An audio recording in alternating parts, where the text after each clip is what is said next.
7 cursed objects you don't want to see for yourself. Everyone has heard of good luck charms, and most of us want at least one for our very own. But as you would expect, for every bit of good luck, there's a bit of bad luck on the other side. Cursed objects rain bad luck on whoever is unlucky or foolish enough to want to grab one. And here are 7 of them you definitely don't want to accidentally get too close to. Cursed Mirror at Myrtle's Plantation, St. Francisville, Louisiana. You can spend the night at the Myrtle's Plantation, now a B&B in St. Francisville, Louisiana, and treat yourself to a first-hand view of one of the most haunted places in America.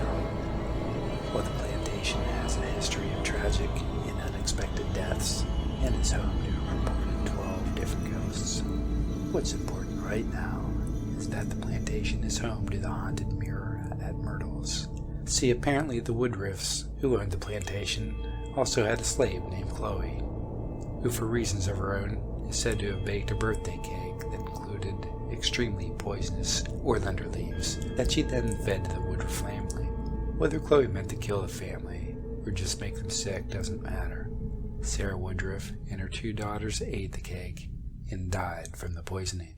Supposedly, Chloe also died as punishment for a diabolical murder of the ladies of the house. And that brings us to the mirror. Often mirrors are covered after death to ensure that no restless spirits become trapped inside. But with the shock of the poisoning, apparently this mirror was overlooked. Now that mirror holds the ghosts of Sarah and her 2 daughters. If you visit the plantation and spend the night, you can spot Sarah and her daughter's handprints as they desperately seek a way out of their prison. But don't get too close. Not only is the mirror covered in strange drip marks that no amount of cleaning can remove, and you certainly don't want to touch, but sometimes visitors spot more than hands. They see ominous figures in old-fashioned clothing lurking inside that glass. The question is, if you get too close, can the spirit somehow follow you home and live in your mirror? Think about that, and then remember all the other deaths that occurred on the plantation. Haunted Wedding Dress of Baker Mansion, Altoona, Pennsylvania. Altoona, Pennsylvania is known for many things, including being the home of the country's oldest roller coaster, hosting the infamous Horseshoe Curve, and most of all, hosting the haunted, and yes, even cursed wedding dress of Anna Baker. Anna was from a rich and respected family, and like many other towns of the day, in Altoona the rich didn't mix with the working class, at least not mix in a way that led to something permanent. Sadly for Anna, she fell in love with a low-class ironworker, and that love led to wedding plans. Anna even got as far as buying the perfect wedding dress for the day she would marry her love before Anna's father, who did not want her to marry a man from the lower class, forbid the wedding. Devastated but obedient, Anna gave up on love and died as an old maid in 1914. Since then, her wedding dress has been allegedly cursed, and visitors to Baker's Mansion Museum in Altoona tell fearsome stories of watching as an invisible source moves that wedding dress as if a happy bride was preparing for a wedding. And it is said that visitors and workers alike see ghosts who apparently bear no relationship to the Baker's haunting the grounds and mansion. So the question is, do those who see Anna become victim to an evil curse keeping them from ever finding true love and dooming them to return to Baker Mansion when they die dissatisfied and alone? Annabelle the Doll, Monroe, Connecticut. Annabelle, the Raggedy Ann doll that can be found at the Warrens Occult Museum in Monroe, Connecticut, might just be one of the most famous cursed objects in the world. You see, according to self-proclaimed demonologist Ed and Lorraine Warren, the doll is possessed by the spirit of a dead girl named Annabelle Higgins, and it is said that the doll can change positions, write messages, and has been said to perform other malicious and amusing paranormal actions. Now, this might not be all terribly frightening, but consider, if you go see Annabelle the doll, what happens if a doll that can move all by itself takes too much of a liking to you? Busby's stoop chair of Death, the Thirsk Museum in the United Kingdom. The Chair of Death is said to be the favorite chair of a man named Thomas Busby, who was actually said to have strangled his father-in-law after an argument whose exact contents no one knows. Regardless, the murder was never in doubt, and Busby was duly convicted. On his way to the gallows, he asked to stop by his favorite pub for one last meal. Now it is said that as Busby finished his meal, he stood and proclaimed, "May sudden death come to anyone who dares sit on my chair." Since then, it is said that more than 60 people who have sat in the chair met their untimely deaths, sometime mere moments after sitting in it. In 1967, 2 Royal Air Force pilots sat in the chair, and while driving home, they crashed. A few years later, a bricklayer dared to sit in the chair. That very afternoon, he fell to his death. A roofer who sat in it died after the roof he was working on collapsed. A cleaning woman merely stumbled into it while mopping and was later killed by a brain tumor. When the number of deaths became too much to bear, the pub owner moved the chair to the basement. Sadly, one day a delivery man was in the basement and sat in it. An hour later, he crashed his truck and died. After that death, the pub owner asked the Thirsk Museum in the United Kingdom to take it. To ensure nobody sat in it again, the museum officials hung the chair 5 feet from the ground.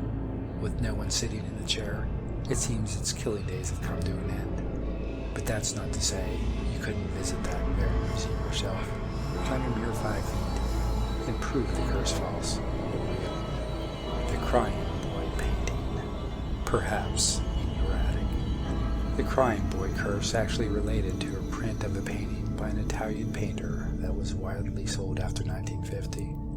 The painting features a young boy with visible tears rolling down his face. Curiously, in 1985, The Sun, a British newspaper, published a report that claimed that many of the homes where a print of this particular painting was hung were mysteriously catching fire. It is said that quite a few of those fires raged so hot that the homes burned to the ground. Now, while that is curious and creepy in itself, there is something far more disturbing about these fires. You see, in the ashes of many of these homes, the print of the Crying Boy was discovered absolutely untouched, no matter how long and how hot the fire burned. Now it's possible that all the fires that have occurred in homes holding the Crying Boy were coincidence, and even that the print somehow miraculously survived due to some strange fire retardant property that hasn't yet been discovered. But it's also possible that these prints carry some curse, and that the boy cries for his victims. Still more possibly, given the wide distribution of the print, is that there is a Crying Boy painting somewhere near you, just waiting to be discovered. Robert the Doll, Key West, Florida. Robert the Doll is a lifelike, one-of-a-kind straw-filled doll that was once given to a boy named Robert Otto. Standing 40 inches tall, it's stuffed with wood known as excelsior. He is dressed in a sailor suit, and once bore painted features not unlike those of a jester. The doll soon became Robert's loyal companion.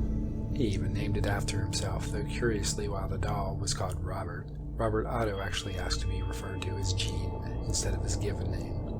Regardless of the meaning, the doll became Robert's constant companion, and the family claims that often when Robert was in trouble, he would blame the doll. Now that's not particularly odd, but the people around Robert claim that the mischief that Robert got up to was more than usual for a child, including such oddities as the boy having conversations with himself in 2 entirely different voices, and that the furniture in the boy's room seemed to upend itself with no human assistance. However, it was actually after Robert Otto's death that people began to truly notice the strangeness of Robert the Doll. Tenants who spent time living around Robert Otto's death, where the doll had been stored, claimed they heard footsteps in the attic above them, and a plumber reportedly heard giggling and turned to find the doll had moved across the room on its own. A Solaris Hill reporter, Malcolm Ross, visited Robert the Doll and said, "It was like a metal bar running down my back. At first when we walked through the door, the look on his face was like a little boy being punished. It was as if he was asking himself, who are these people in my room and what are they doing to me?" Ross also claimed that he looked away from the doll to speak to someone, and when he looked back, the doll's expression had changed entirely, and it's been quoted as claiming there was some kind of intelligence there. The doll was listening to us. Do you think Robert the Doll might like to talk to you? If so, you can visit the Fort East Martello Museum in Key West, Florida, where the doll is on permanent display until it finds its next best friend anyway. Peaky Island, Canada. If a cursed object isn't sufficient to get you off the couch, how about an entire cursed island? Peaky Island is an uninhabited island in the Detroit River off the coast of Canada, though that wasn't always the case.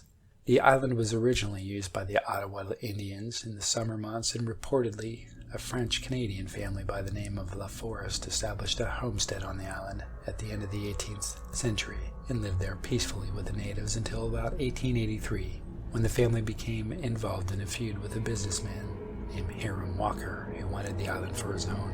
It is said that Hiram and his men forced the La Forest to leave the island through trickery, violence, and destruction, but the La Forest didn't go quietly. It is said that when it was time to leave, Rosalie got down on her knees and cursed the Walkers and the island. No one will ever do anything with the island. Despite that supposed curse, Hiram Walker proceeded to build a huge 40-room mansion, greenhouses, an ice house, carriage house, and so much more. He also developed land for all creature comforts by adding a generator for electric power and digging an extensive canal system to bring in supplies. Hiram's triumph was short-lived. First, Hiram's lawyer, who handled the legalities of Hiram's takeover of the island, died at the young age of 29. Hiram himself became ill shortly after he obtained the property and deeded it to his daughter.